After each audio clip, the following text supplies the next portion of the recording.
My name is Justin Leclue, and I'm here today with Will Sloan. And this week, I hope our listeners are ready to get animated, because we're talking about Ralph Bakshi, adults only. Ralph Bakshi is the director of FRIZT the Cat, Heavy Traffic, American Pop, Fire and Ice, as well as that movie that you always looked at the video store and thought, ew, what's that? Yes, I'm talking about Cool World. The one that, if you rented and watched, you actually learned, oh, it is actually about having sex with cartoon characters. Now, I have had scattered experiences with Ralph Bakshi throughout my life, and none of them have been very positive. I saw Wizards when I was a kid, didn't like it. I saw FRIZT the Cat when I was in second year undergrad, left me totally unmoved. I saw Fire and Ice at some point, and, you know, if there's one thing that I cannot abide in this world, just irrationally, it's super serious, like solemn cartoons for grown-ups from like the late 70s and early 80s, you know, stuff like heavy metal or, you know, stuff that has like Conan the Barbarian aesthetics, basically. I thought you were going to say the one thing you can't abide is rotoscoping, in which case I would agree with you. Oh, and how could I forget that Ralph Bakshi is also very famous for doing that animated version of Lord of the Rings that you don't like. Return of the King? The Hobbit? The one with all the rotoscoping, the one that everybody has seen a bit of on TV and is repulsed by. But hey, possibly some Ralph Bakshi fans are listening to this, and Justin and I were both very interested in exploring Ralph Bakshi's oeuvre because he has an interesting place in film history. He is the cartoons for grown-ups guy. He is the guy who made all of that forbidden fruit when you were a kid. And you know what? I come from the same position that you do, is that I think maybe in the early 2000s, there was a kind of Bakshi renaissance in the sense that a bunch of DVD companies started to put these, you know, dangerous movies out. So I owned Wizards, I owned Fire and Ice, I owned even the MGM, I believe, DVD of Heavy Traffic, and I did not like any of them. I was repulsed by them. They were not fun, they're not funny. And I was like, I don't get these. And I think I probably saw FRIZT the Cat. If you saw it at Sinsu, I was at that screening, and I did not like that movie either. I actually did not see it at Sinsu. I saw it in my dorm room, I remember. So I whatever night that was they played it at Sinsu, I was not there. You certainly would have had a better experience with it. Well, you would have seen it on 35mm film with a roaring audience. I did. And it was still miserable. Didn't make it any better. I think, though, that like revisiting his work this week, which I've always had a kind of fascination with, I came to the conclusion that, man, I really like a lot of this Bakshi stuff. Also, I don't find it funny, it's poorly timed, and it's incredibly ugly. Yes, okay, I am in a similar place to you, except that I still don't really like the stuff. But I do have some respect for it. Here's what I'll tell you.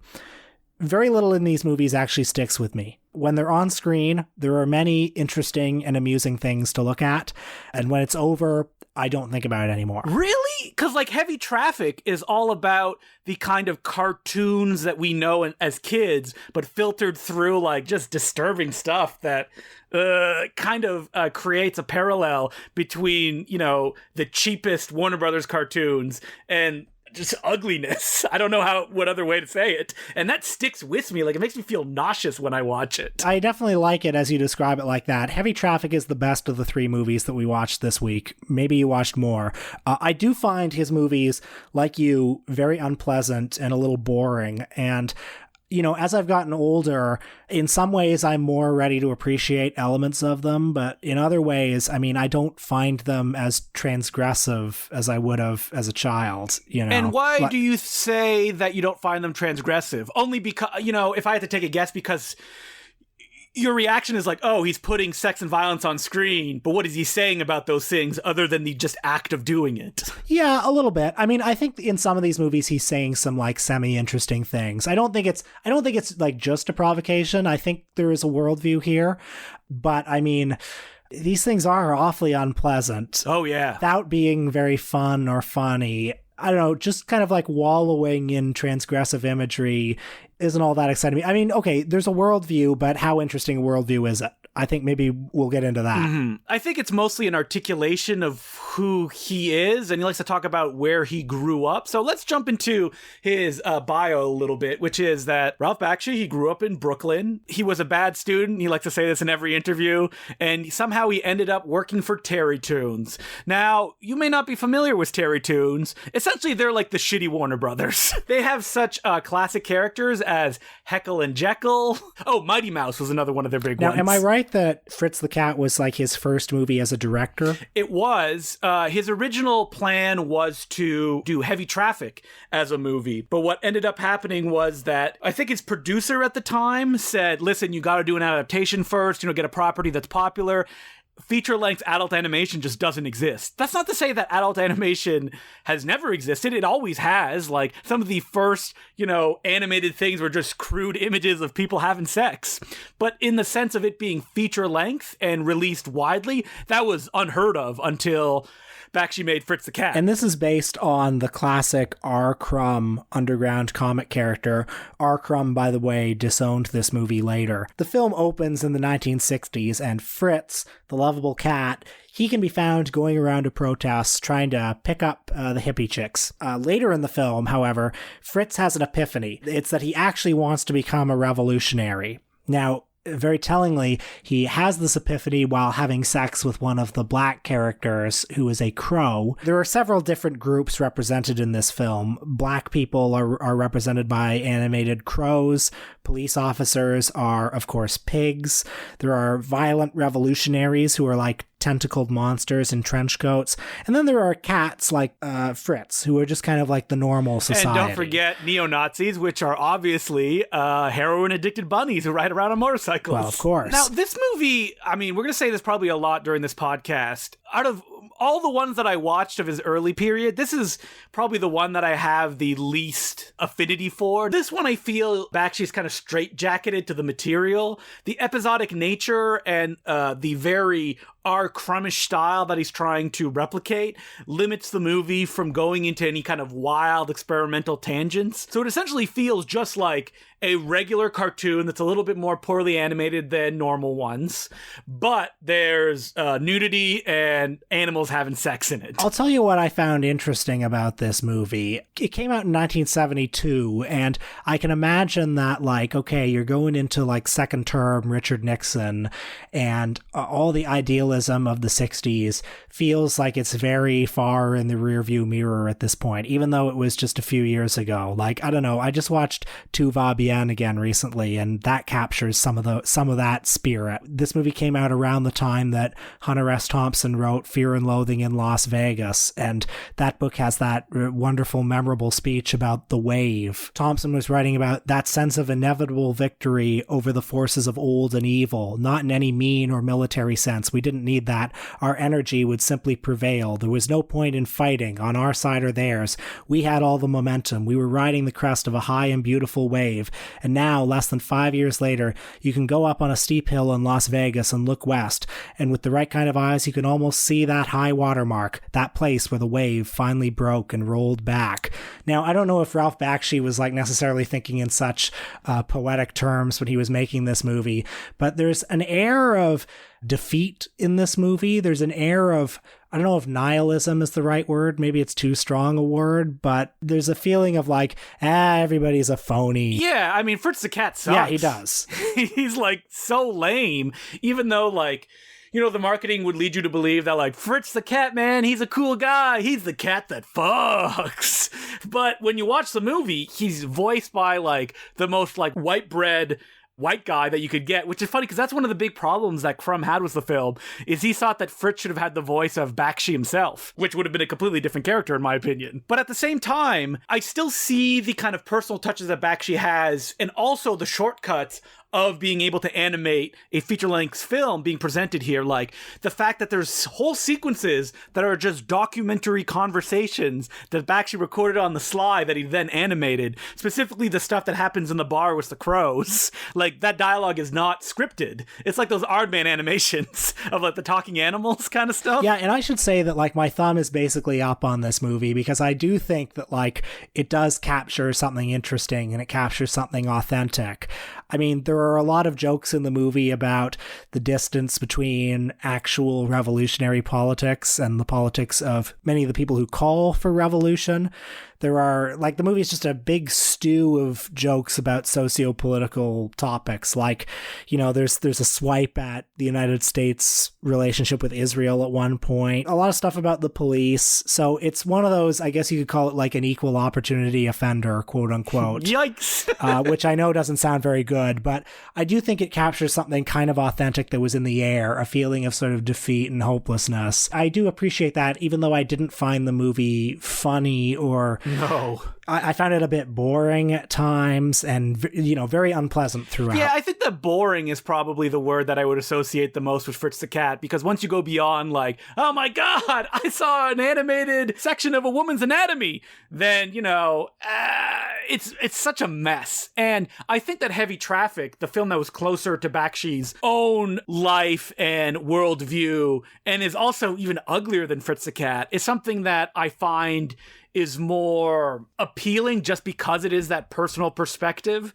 And I should say that, like, something that Bakshi Animation has, his feature films that nobody else has, is that they are a extension of his self in a way that's almost impossible to do within an animated form. Because animation has so many hands and just, you know, different creative people that have to come together to bring it to the screen that it's difficult to get a personal perspective on things. And Bakshi was one of the few people in North America that was able to do it in feature-length form in the 70s, most specifically when he was at, like, probably his most powerful, until he completely torpedoed his career because he went one step too far. Heavy Traffic is a kind of kaleidoscopic vision of urban alienation and desperation. There's a main character whose name is Michael Corleone, not to be confused with cinema's other famous Michael Corleone.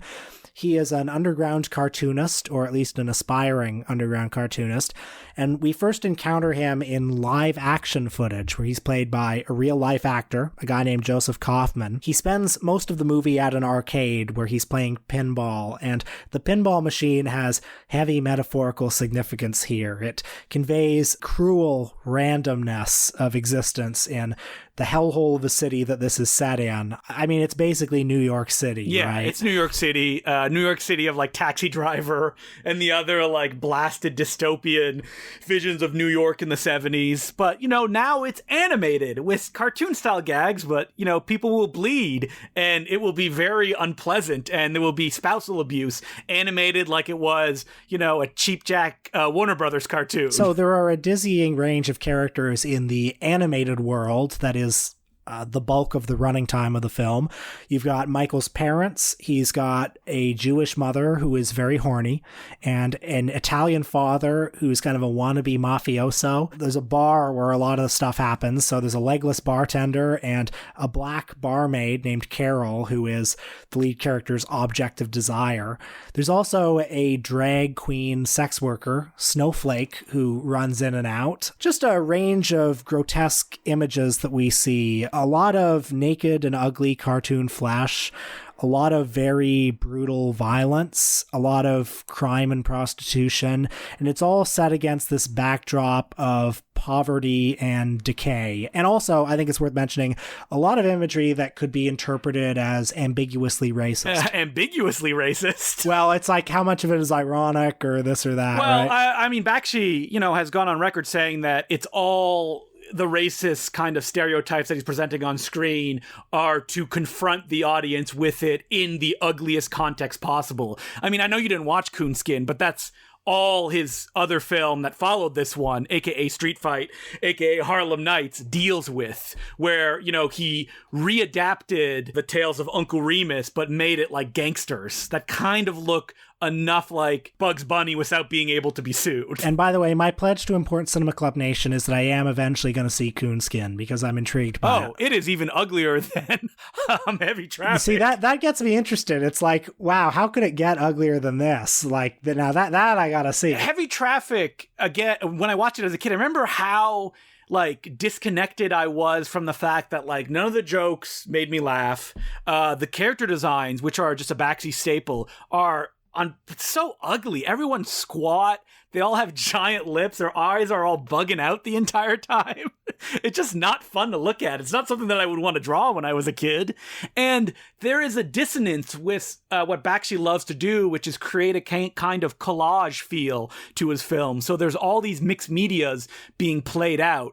I would say unsuccessfully as a storytelling tool, but interesting as a kind of visual experience as you're watching it play out, which is all over Heavy Traffic. Yeah, I mean, as a storytelling experience, I would say the movie is like basically a failure. Like you're not here for the story. So, I definitely appreciated a lot of the stuff that Bakshi was doing with his animation. I mean, there are a lot of these shots of two-dimensional cell animation that are imposed against real photographs or live action footage, or in some cases scenes from old movies that are playing in the background. I mean, that's really interesting. There's an unusual scene where there are a bunch of female models in bikinis and they're photographed in a photo negative style, so it kind of looks like they're glowing in the dark, and that live action footage, again, is set against two-dimensional cell animation. And there's a lot of stuff like, there's a scene where it's set in the Edward Hopper painting the Nighthawks. So, a lot of visual quotations.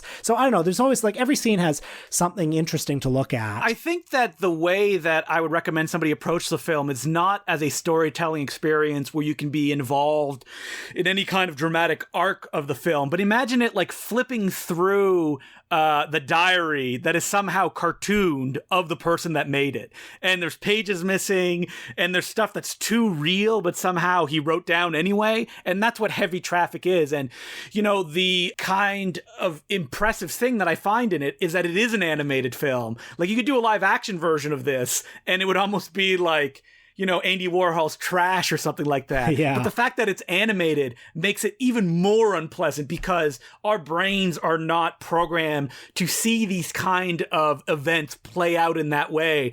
Also, within the rules that animation that it has evolved has been laid down. Yeah, I'll just say right now that one obstacle I had this week is on an almost biological, chemical level, I hate looking at porny cartoons. Why is that? I don't know. It's just I don't like it.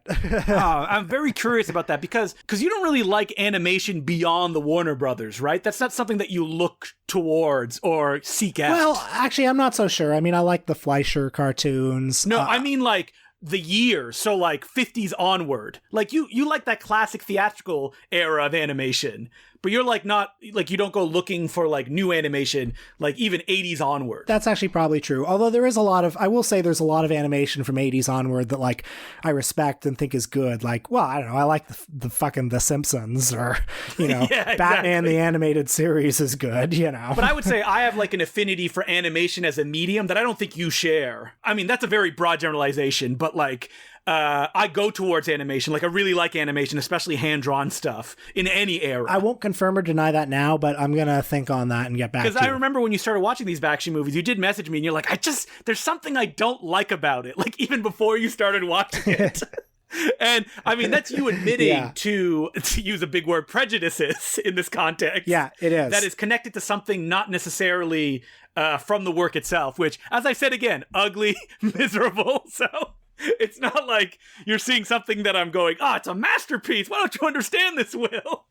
But the porny cartoon thing, it is funny. I will tell you a porny cartoon that I like, which is that Ever Ready Hard-On and Buried Treasure. Did you ever see that ancient cartoon from the 1920s? Yeah, that's what I was thinking of when I said early cartoons have had boners forever. That's exactly the cartoon that I was thinking of. I love that cartoon, but Ralph Bakshi in the late 70s and early 80s, he definitely swung for the fences. He made these films like Lord of the Rings and Fire and Ice that were really ambitious, a lot of stuff in them. And I guess it didn't go all that well for him because it took 9 years until he made his final animated film, which is an animation live-action hybrid, which is 1992's Cool World, which is a movie that, of course, we had to watch for this episode. Well, before we get to Cool World, I just want to maybe fill in a little bit more transitional information because FRIZT the Cat and Heavy Traffic were pretty big financial successes, but when he made Coonskin, that completely tanked his career because the film premiered at MoMA and it was instantly picketed by a number of organizations who wanted to highlight it for the racist caricatures that were all over it. And they weren't wrong, whether Bakshi, you'll accept that his subversions work or not. And like, after that, he really struggled. Like, he was working on a film called Hey There, Good Lookin', while he was making Coonskin, and the film was dropped by Paramount after that. So he kind of struggled, and the movie Wizards that he made was his answer to be like, oh, I can make stuff that's a hit as well. And when it came out, it was a, modest hit. It was crushed by Star Wars from 20th Century Fox. But Bakshi has always been a guy that, I mean, I haven't read any big biographies or anything like that, but from the hints that I've got here or there is that he is someone who doesn't have that much control over his work, and it can get away from him at times. So rotoscoping is something that he accepted as kind of a cost-cutting measure.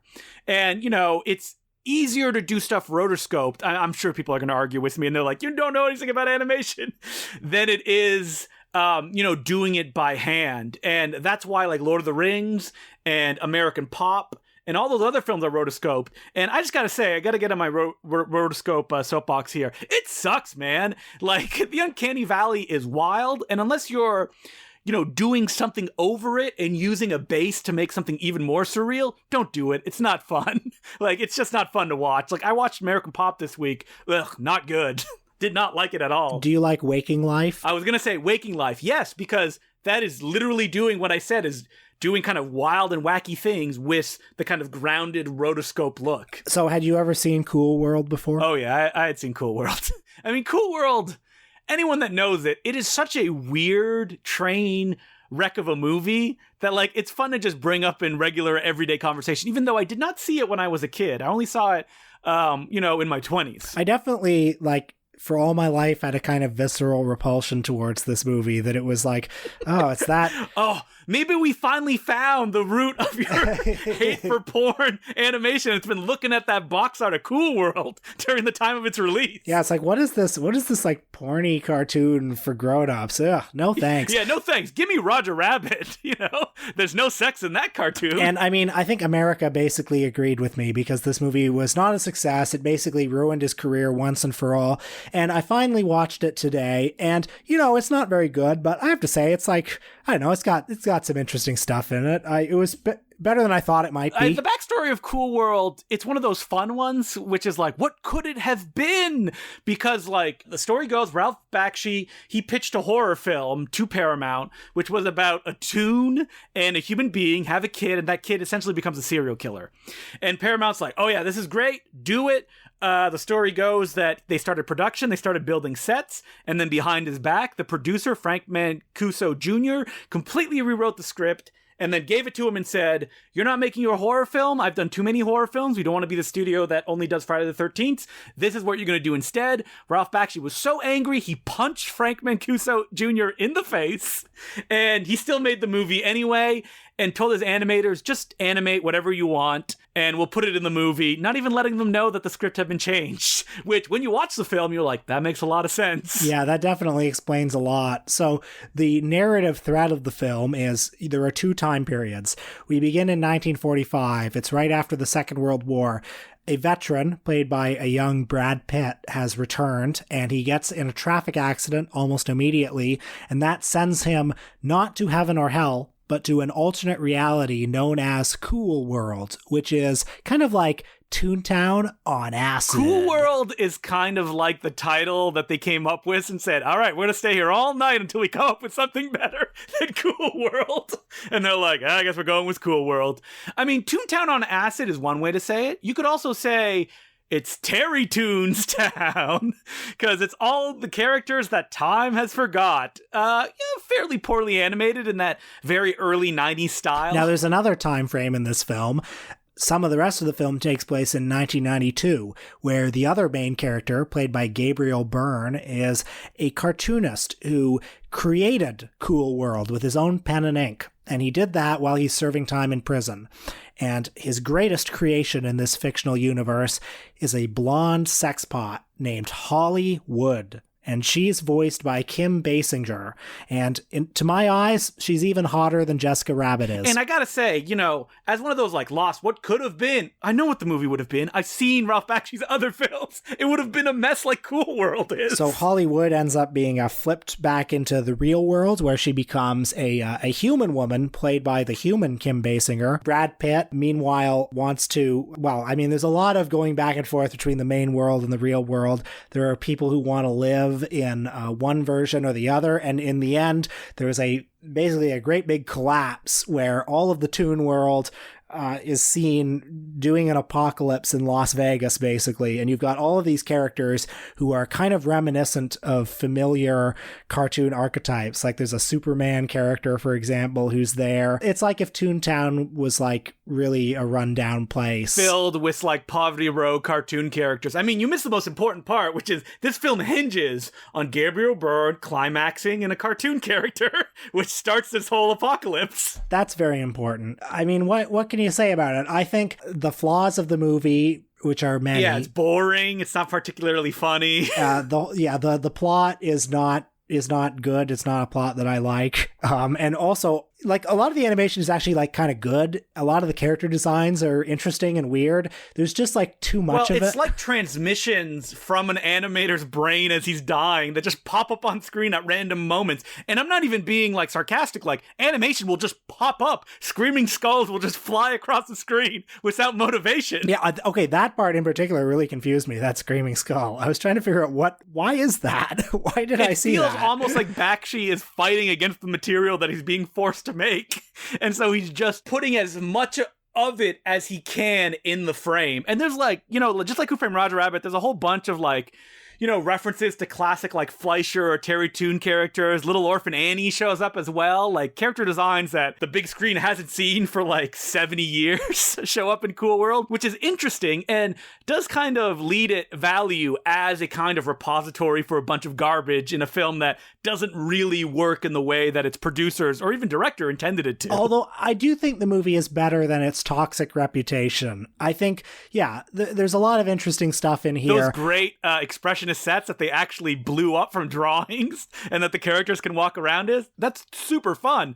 I mean, it just suffers from, you know, no direction, no storytelling skill. No pace. Actors who cannot make eye contact with their animated counterparts. Okay, how about that scene where Brad Pitt, like, puts his arm around his, like, cartoon prostitute girlfriend and, like, you could see his arm is, like, way around, like, where the cartoon is. I mean, it's interesting that, like, Ralph Bakshi, supposedly for his entire career, one of his goals was mixing live action elements with cartoon characters and that they could interact. And this was before Roger Rabbit, but obviously post, what is it, Tom and Jerry, or just Jerry dancing with Gene Kelly, I think? Yeah, that's right. And what was that movie? Was Anchors that Away. Yeah. You know, I applaud him wanting to do that, but he never succeeded in his career, and this last film is not a good example of it either. I mean, Cool World is also fascinating as a transitional piece because one of the last things that Ralph Bakshi did was The New Adventures of Mighty Mouse. I don't know if you ever watched this cartoon. Did you, Will? No, I never did. So this came out in the late 80s, and if you look at clips of it, you're like, oh, like this is the 90s cartoons,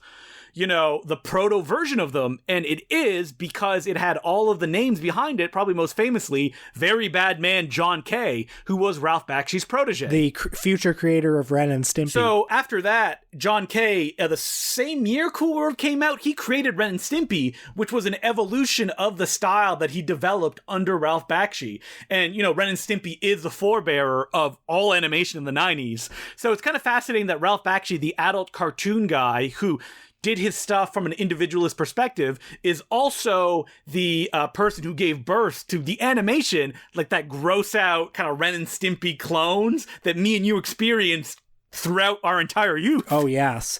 Now, if we take one thing away from this episode, it should be that Hollywood from Cool World is a sexier cartoon than Jessica Rabbit Hot is. take. And nobody try to counter that. Just contact Will directly with your takes. All right. So, as per usual, you can send us letters at importantcinemaclubpodcast@gmail.com. And our first letter is from Lucas Simon Foster, and it goes, in keeping with your coverage of off-malign comedy relics, everything from Bowery Boys to Wayne's Brothers, I think ICC is due for, that's right, eventually ventriloquism episode. Edgar Bergman teamed up with show favorite W.C. Fields. Paul Winchell was your Precious Stooges. I believe a few informational documentaries on the lost art are out there. I know a broad topic like this isn't typical for you guys, but personally I think a strength of the show is taking heed of stuff that's wrongfully been consigned to the dustbin of history, movies that in other words of Rodney Dangerfield get no respect. And you strike a great balance of poking fun and celebrating in those episodes. If you aren't interested in a whole episode but think the topic is decent material for a fan mail discussion, please take a minute or two to share your thoughts on the nexus of ventriloquism and cinema. Lucas Simon Foster. Now, I have a question for Lucas Simon Foster. Are you a ventriloquist? And you want us to bring respect to the art that you practice on a daily basis? I am so tickled by this request. A ventriloquism on film episode. Like, he mentioned Edgar Bergen and Paul Winchell, who are like the comedy ventriloquist guys. Like, would we theoretically talk about Anthony Hopkins in Magic? Thinking about the subject and the fact that no one has ever liked ventriloquism in any form. That's not necessarily true, Justin. I was reminded that as a child, I had a ventriloquist dummy that I loved and drew in my notebooks all the time. And that's Slappy from the Goosebumps series. Oh, of course, famous. So, I don't know. I am so tickled by this request. That I actually think that like maybe we should do it like as a Patreon episode. I agree with you, Will. Let's watch Never Give a Sucker. No, not that one. What's the one? You Can't Cheat an Honest Man. The one with Edgar Bergen and W.C. Fields. And I don't know if you want to watch Stop, Look and Laugh with Paul Winchell. And the Three Stooges. I have no idea what that is. Okay, so Stop, Look and Laugh is basically Columbia took a bunch of old Three Stooges comedy shorts. Oh, and he does interstitial stuff, right? That's right. I feel like we can get like there's got to be some like movie that they tried to center around ventriloquist act. Did Jeff Dunham have his own starring vehicle? When will ventriloquism come back? But not the Jeff Dunham variety, which is racist. Unless has Jeff Dunham tried to reinvent himself as like a Ralph Bakshi-like figure that is only displaying these stereotypes to actually critique them. Here's what I would like to know from any ventriloquism scholars in the audience. What percentage of ventriloquism throughout history has been racist? Because I would just guess probably like 80%. Oh, I would agree. 80%, yes. So we'll put that one in our back pocket. And moving on, we have a question from Andy Bolsover, and he goes, is Donnie Darko responsible for the 80s nostalgia wave, Stranger Things, etc.? Was it a fluke, or did Richard Kelly have any real talent? Thank you. I have an answer for that. I don't think Donnie Darko started the 80s wave. I think that the people who grew up in the 80s gained power and a louder voice through the magic of the internet, which has frozen their generation in time and made them the dominant media consumer, which is why 80s nostalgia continues to this day. I definitely think there's something to that. And I also think that like nostalgia for certain decades is kind of inevitable once people get to a certain age. Although I am wondering when 2000s nostalgia is going to start kicking in. When are we going to get the American Idol like reunion stadium tour with Ruben and Clay and Kelly and Justin? The argument, many people smarter than me have made is the fact that it's basically the end of history after 2000, right? Like culture has almost frozen at that point. And it's not like you can do an American Graffiti where the short distance is vast as far as the people were living at the time. I think Mark Fisher wrote about this a bunch. It might not be the end of political history, but it's the end of like cultural history where like the stuff that was made in the 60s felt so distant from the stuff in the 90s, but the stuff in the 90s doesn't quite feel as distant to us in whatever decade we're in right now. Yeah, exactly. Like, if you think back to, like, 2005 and how things were different, it's like, I pretty much dressed exactly the same. I didn't have a smartphone, but that was pretty much it. I don't know. I still think that people are going to be nostalgic about stuff from their childhoods. I can't believe you could remember any of the people in American Idol. I don't know any of those names. Clay Aiken, that was one of the guys, right? Correct, yes. I think there were some other ones. Well, I mean, we did get 2000s nostalgia when the host of that popular TV show, The Apprentice, was elected president. All right. And does Richard Kelly have any talent? I feel like we covered that in a Patreon episode we did on Southland Tales. But even so, what do you think, Justin? I have no strong feelings on this topic. Yeah, me neither. I mean, I really liked Donnie Darko when it came out, and I haven't really loved any of the films that he's made since then. And I think we kind of covered that on the Southland Tales episode. I love that it exists, and I don't like the movie itself. pretty much. Yeah, I would say that if Donnie Darko moves you, and if Southland Tales moves you, and if The Box moves you, then he has talent for you. Yeah, exactly. And he is like one of the great examples of one of those outside the box auteurs, especially because he's made so few films, so it's easy to champion him in that way. But you must also consider the fact that he produced Do They Serve Beer in Hell? Or I Hope They Serve Beer in Hell. Tucker Max, who, by the way, Tucker Max now is a inspirational quotes guy on Twitter. You should check that out. He's totally abandoned his old, like, drunken bro persona. Now he's like a success win guy. I love that. That's amazing. It's just another kind of toxicity. Will I be buying that Arrow Southland Tales Blu-ray? Of course. I'm a goddamn sucker, man. Like, maybe there'll be one day I'll like Southland Tales. The cast is so crazy. John Lovitz, The Rock, Christopher Lambert. Love it. So we have one final letter here. And it's from Tony Marshall, and they go, I finally bit the bullet and watched Rebecca 2020. I like Wheatley, but seeing this progression is disappointing, as it really feels like with more success, he is getting further from what made him good. Is there any directors whose continued works seem to get worse and worse for you, that you felt were a great voice early on and whom you have followed from their beginning? I say beginning so you can't cop out by saying like Coppola or Bogdanovich. As a director and critic respectfully, I imagine it hurts more when you find someone before others and you see them make all the wrong choices. P.S. 100 equals Jackie, 200 equals Godzilla, 300 equals question mark? I ask because I know it'll be long and I want to watch a bunch of what you're going to talk about beforehand. I think we've already covered that 300 has to be Shrek Fest where we watch every Shrek movie. Yeah, I'm not necessarily going to say no to that. No, me and Will have talked about it. I think we have one that's like a big one that we have not covered for this topic. But, you know, I know that Will's been watching James Bond, so like there's got to be a mega James Bond episode as well. We will do that at some point. But regarding his question, so, I mean, does Tim Burton count? Am I old enough to claim Tim Burton? Definitely. Because I think that when Tim Burton was at his height, even you may not have seen Edward Scissorhands theatrically, that he was a vision that felt fresh and that you were excited for the next movie that he was going to make. Yeah, because like when I was 5 years old, I knew who Tim Burton was. Like I knew who he was in the 90s when he was still at his peak, and I loved him. How about you? I got a name for you guys. Definitely Robert Rodriguez. Oh, yes. That's a guy that when you hear his story, you watch El Mariachi, you're like, I like this. It's energetic. It's got flaws, but you know what? This is very interesting, and I'm excited to see what he does next. In Desperado, you're like, this is fun. It's a bit of a mess, but you know, he's getting his sea legs. And then, you know, he's got fun ones like The Faculty, but most of his filmography is like, oh man, what are you doing? I do not like this, even though that I like the intent that you approach a lot of this stuff. Like, I just want to make movies with my kids, which is a very honorable decision to make. I'm rooting for Alex Ross Perry. Definitely, yes. I think the jury is still out. Yeah, he's got bills to pay, Will.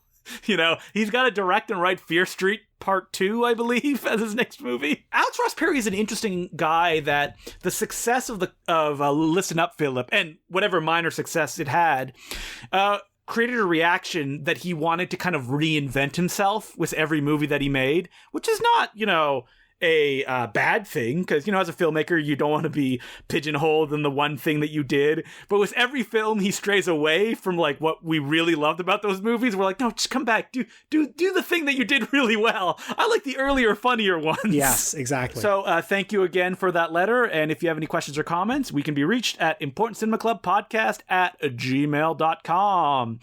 And this week on our Patreon, we're talking about what we watched this week on the Important Cinema Club currently weekly screening series that is happening every Friday at 7 p.m. at Twitch TV/Important Cinema Club. And the first film was Jerry Lewis's The Ladies' Man. That's right. We are returning to the topic of our very first episode, and a topic that comes up all the time, Jerry Lewis. And I forgot to do this last week, but there's a new Gold Ninja video that's been released, and it's an awesome one because it's one by a filmmaker that I loved when I was a teenager, and now I got to release his film on Blu-ray or any physical media for the first time. We talked about Dennis Rule back in an episode where we did about zero budget action. He is the main villain, and he worked as choreographers on a bunch of stunt people stuff, including Contour. He co-choreographed the Bollywood film The Man Who Feels No Pain, and he directed and starred in a film called Unlucky Stars, which is a throwback to like the Hong Kong golden age of cinema, the name being a riff on the Lucky Stars film, the one that stars Jackie, Young Bi Liu and Sammo Hung. And the film has never been released on Blu-ray, especially in its director's cut form.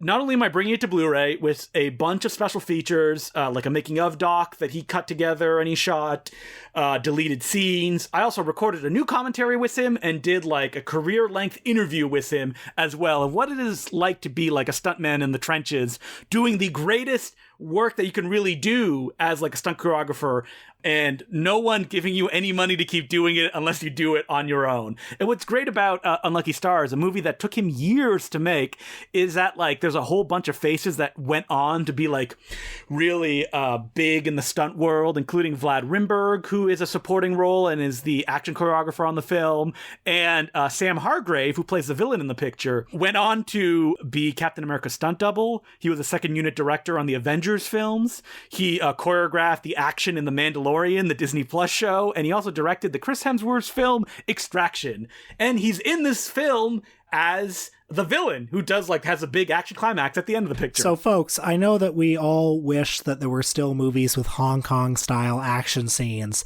and there is one. It's called Unlucky Stars, and it can be purchased at goldninjavideo.com. Like all our releases, it's limited to 500 copies. So what are we doing next week, Next Will? week we are returning to classic Hollywood. We are exploring director Jacques Tourneur. Tourneur is probably best known for directing Cat People, the Val Lewton-produced horror classic.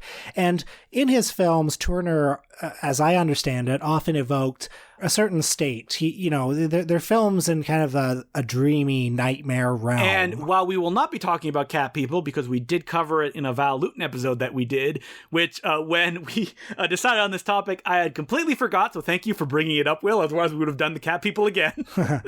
But I think we'll tackle probably his two biggest ones that are not the Lewton pictures, his Robert Mitchum noir Out of the Past and Curse of the Demon, which is very Val Lewton-esque, but was not produced by the famous producer. And we should also look at one of his westerns. Oh yeah, because, Tourneur was a western guy. He has so many to his credit, like Canyon Passage, Stars of My Crown, Wichita, and of the Indies. And he's one of those guys that was also kind of a fascinating studio director in the sense that he did any project that came his way because, mandated usually by the studio.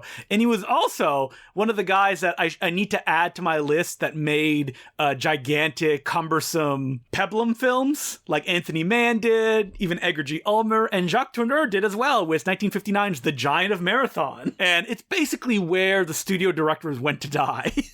Like, direct these big, cumbersome epics. So I'm really excited to jump into this topic. This is one that I feel like was on my list early on and just kind of fell away, like Frank Tashlin, which we talked about on a Patreon episode. Well, eventually we will get to all facets of cinema on this podcast. Yeah, every piece of cinema me and will talk about until we keel over our microphones. So until then, my name's Justin McClue. I'm Will Sloan. Thanks for listening.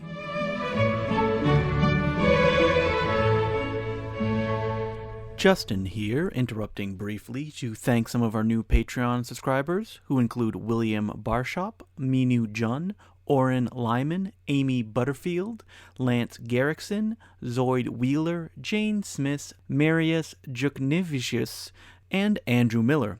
Thank you very much for becoming patrons. As per usual, we could not do it without you. And as I mentioned briefly during the main body of the podcast, we will be hosting a Important Cinema Club Cinematheque screening this Friday, January 5th at 7 p.m. It will be a double bill, and just follow me at DeClueJ on Twitter for more information. And with that, I now return you to your regular scheduled programming. Will, I saw in your letterbox this week that you watched something that was a little sexy. Oh, yeah. I got myself all lubed up and ready to go. I watched the final John Waters directorial effort, A Dirty Shame. Oh, I had seen it a long time ago, probably right when it came out, and I don't think I understood it upon its release, and I feel like I would appreciate it much more if I watch it now. I remember seeing it when it was like new on video at Rogers Video, where I saw movies back then. A Dirty Shame was one of those DVDs that haunted the bargain bins like a ghost that will never leave. And I remember when I saw it as a teenager, I thought it was terrible. Watching it now, I quite liked it. And, I think it's got that John Waters' spirit. But what I found interesting about it was, so it's a movie that's about sex, basically. It's Tracy Ullman stars as like a repressed Baltimore housewife who gets a bonk to the head, which turns her into a nymphomaniac. And this keeps happening to all the characters. Like, they get a bonk on the head and they become either nymphomaniacs or they become prudes. And in the movie also, Johnny Knoxville plays like the leader of a cult of sex addicts, all of whom have a different bizarre fetish, like sploshers or adult babies or bears, this kind of... It's very encyclopedic in all of its fetishes. And I think that the movie, upon its release, was riding the end of the wave of the American Pie-style gross-out comedy. And upon its release, it was kind of dismissed as a lesser version, which is hilarious to say, of those movies. Yeah, absolutely. I mean, it got terrible reviews. It was kind of marketed as a gross-out comedy. Mm-hmm. And it is kind of a gross-out comedy, but also it got NC-17 from the MPAA, which was like the rating that was the kiss of death, the NC-17. And watching it now, it's like, it's amazing it got an NC-17 because it's like, it's so harmless. Anything to do with sex, though, they hate it. They hate it so much. Well, this is why I think the movie is actually interesting, because the fact that it got an NC-17 means that something about it really rubbed them the wrong way. I mean... or the right way. Well, yes.